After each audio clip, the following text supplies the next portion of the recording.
ಬರೋಬ್ಬರಿ 1 ತಿಂಗಳಾಯಿತು. ಜೂನ್ 3, 2026ರಂದು ಸಿದ್ದರಾಮಯ್ಯನವರ ನಂತರ DK ಶಿವಕುಮಾರ್ ರಾಜ್ಯದ ಮುಖ್ಯಮಂತ್ರಿಯಾಗಿ ಅಧಿಕಾರವನ್ನು ಸ್ವೀಕಾರ ಮಾಡಿದರು.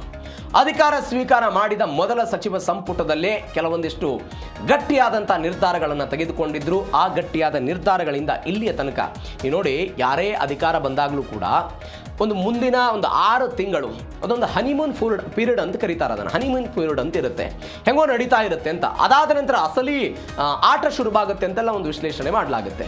ಇದೀಗ DK ಶಿವಕುಮಾರ್ ಅವರಿಗೆ 1 ತಿಂಗಳ ನಂತರ ಕೆಲವೊಂದಿಷ್ಟು ಸವಾಲುಗಳಾಗಿದೆ, ಕೆಲವೊಂದಿಷ್ಟು ಬದಲಾವಣೆಗಳನ್ನು ಮಾಡೋ ಪ್ರಯತ್ನವನ್ನು ಮಾಡಿದ್ದಾರೆ. ಹಾಗಾದ್ರೆ ಏನೇನು ಮಾಡಿದ್ರು DK ಶಿವಕುಮಾರ್ ಅವರು, ಏನೇನಾಗಿದೆ, ರಿಪೋರ್ಟ್ ಕಾರ್ಡ್ ಹೆಂಗಿದೆ DK ಶಿವಕುಮಾರ್ ಅವ್ರದ್ದು, ಡೀಟೇಲ್ಸ್ ನೋಡ್ತಾ ಹೋಗೋಣ. ಜನಸಾಮಾನ್ಯರ ನೆರವಿಗೆ DK ಶಿವಕುಮಾರ್ ಒಂದು ಪಂಚತಂತ್ರವನ್ನು ಹೇಳಿದ್ರು. ಏನೇನು ಪಂಚತಂತ್ರ? ರಾಜ್ಯದ ಎಲ್ಲ ವಿದ್ಯಾರ್ಥಿಗಳಿಗೆ ಉಚಿತ ಬಸ್ ಪಾಸ್ ಅನ್ನು ಕೊಡ್ತೀವಿ ಅಂತ.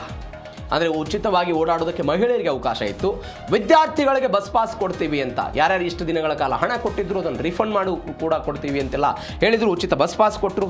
B ಖಾತಾಯಿಂದ A ಖಾತಾ ಪರಿವರ್ತನೆಗೆ ಒಂದು ಮಹತ್ವದ ನಿರ್ಧಾರವನ್ನು ಮಾಡಿದ್ದನ್ನು ನೋಡಿದ್ದೀವಿ. ಜನರ ಅಹವಾಲುಗಳನ್ನು ಆಲಿಸೋದಕ್ಕೆ ಒಂದು ಪ್ರಜಾಸೇವೆ ಎನ್ನುವಂಥ ಒಂದು ಪ್ರತ್ಯೇಕ ಸಚಿವಾಲಯವನ್ನು ಮಾಡ್ತೀವಿ. ಅದಕ್ಕೆ ಸಚಿವರು ಇರ್ತಾರೆ, ಅಧಿಕಾರಿಗಳಿರ್ತಾರೆ.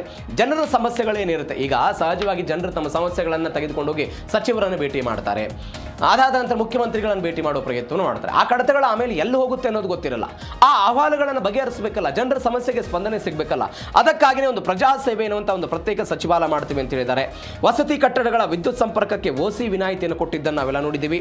ಸೋರಿಕೆ ತಡೆಯೋದಕ್ಕೆ ಗ್ಯಾರಂಟಿಗಳನ್ನು ಪರಿಷ್ಕರಣೆ ಮಾಡ್ತೀವಿ, ಕನ್ನಡಿಗರಿಗೆ ಮಾತ್ರ ಅಂತ ಒಂದು ಖಡಕ್ ಆದೇಶವನ್ನು ಕೊಟ್ಟಿದ್ದನ್ನು ನಾವೆಲ್ಲ ನೋಡ್ತಾ ಇದ್ದೀವಿ. ಅಂದರೆ ಗೃಹಲಕ್ಷ್ಮಿ, ಗೃಹ ಜೊತೆಗೆ ಇದಕ್ಕೆ ಪರಿಷ್ಕರಣೆ ಮಾಡ್ತೀವಿ. ಅದಾದಂಥ ಹೊಸದಾಗಿ ಅವರು ಅರ್ಜಿಯನ್ನು ಸಲ್ಲಿಕೆ ಮಾಡಬೇಕು ಅಂತ ಒಟ್ಟಾರೆ ಅನೇಕ ಪಂಚ ತಂತ್ರದ ಮುಖಾಂತರ ಜನಸಾಮಾನ್ಯರನ್ನ ತಮ್ಮತ್ತ ತೆಗೆದುಕೊಳ್ಳುವ ಪ್ರಯತ್ನವನ್ನು ಮಾಡಿದ್ದಾರೆ.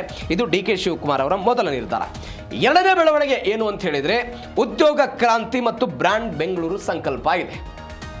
ಉದ್ಯೋಗ ಬೇಕು ಅಂತ ಧಾರವಾಡ ಸೇರಿದಂತೆ ರಾಜ್ಯದ ವಿವಿಧ ಭಾಗಗಳಲ್ಲಿ ಜನ ಪ್ರತಿಭಟನೆ ಮಾಡ್ತಾ ಇದ್ದನ್ನು ನೋಡ್ತೀವಿ.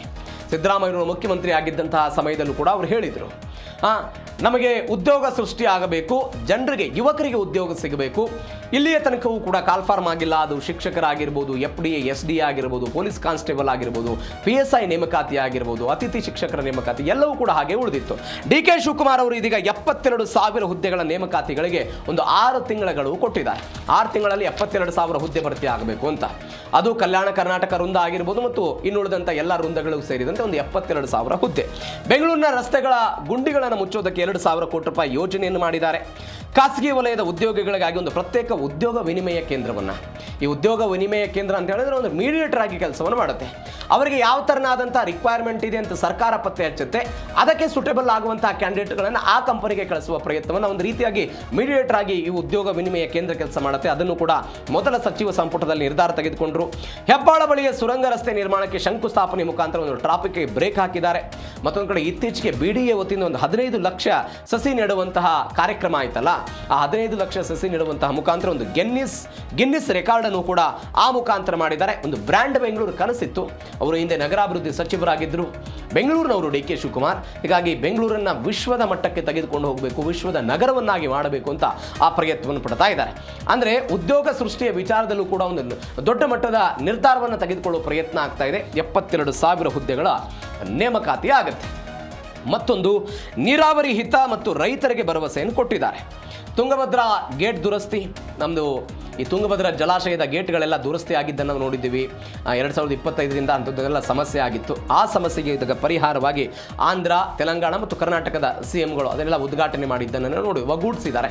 ನಾವು ಪ್ರಾದೇಶಿಕವಾಗಿ ಒಂದೇ ಭಾಗದಲ್ಲಿ ಇದ್ದೀವಿ, ಒಗ್ಗಟ್ಟಾಗಿ ಹೋರಾಟ ಮಾಡಬೇಕು ಅನ್ನುವಂಥ ಸಂದೇಶವನ್ನು ಕೊಟ್ಟರು.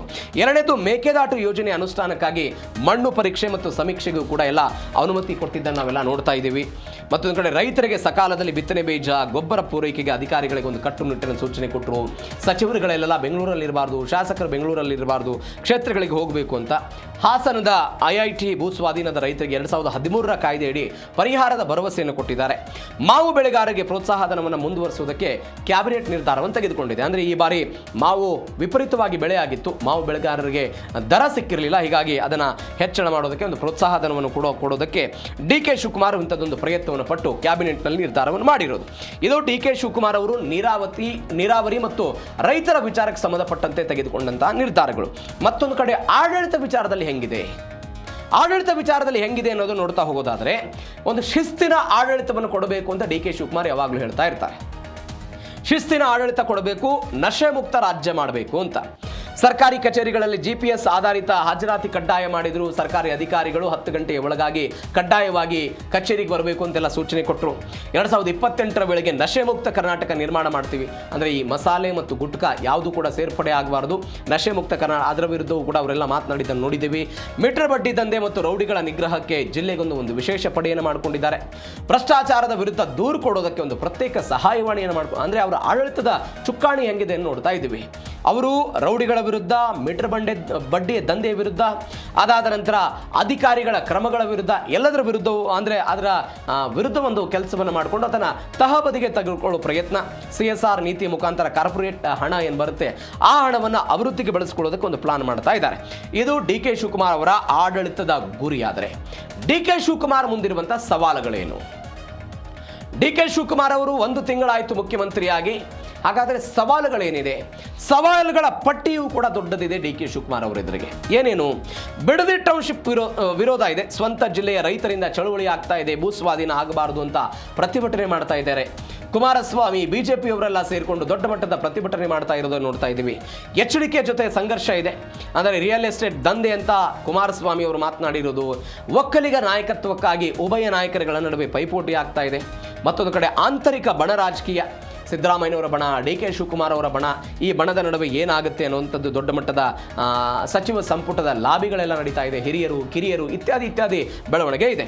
ಸಂಪನ್ಮೂಲ ಕ್ರೋಢೀಕರಣ, ಗ್ಯಾರಂಟಿ ಯೋಜನೆಗಳಿಗೆ ಹಣ ಬೇಕು, ಅಧಿಕಾರಿಗಳ ಅಸಹಕಾರ ಹೆಂಗಿರುತ್ತೆ ಅಂತ ಏನೋ ಎಚ್ಚರಿಕೆ ಕೊಟ್ಟಿದ್ದಾರೆ. ಕ್ರಮವನ್ನು ತೆಗೆದುಕೊಳ್ತೀವಿ ಅಂತೆಲ್ಲ ಹೇಳಿದ್ದಾರೆ. ಏನಾಗುತ್ತೆ ಕಾದ್ ನೋಡೋಣ. ಡಿ ಕೆ ಶಿವಕುಮಾರ್ ಅವರ ಮುಂದಿನ 1.5-2 ವರ್ಷಗಳ ಕಾಲ ಅಧಿಕಾರವನ್ನು ಹೆಂಗೆ ತೆಗೆದುಕೊಂಡು ಹೋಗ್ತಾರೆ ಕಾದ್ ನೋಡೋಣ.